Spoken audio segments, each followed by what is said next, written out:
Hello everyone, welcome back to my channel Reading Made Easy. I hope you all are good today. I am going to read a wonderful story, The Candle and the Wind. A candle burnt brightly, proud of its light. But when the wind came, it flickered and dimmed. The candle complained, "Why do you disturb me?"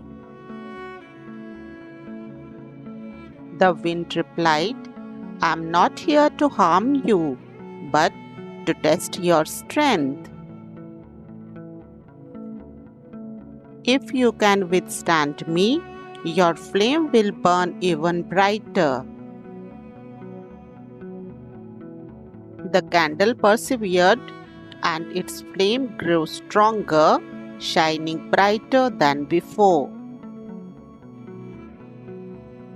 The moral of this wonderful story is life's challenges are like the wind.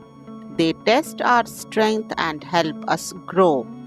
Embrace them, and you will emerge brighter and stronger.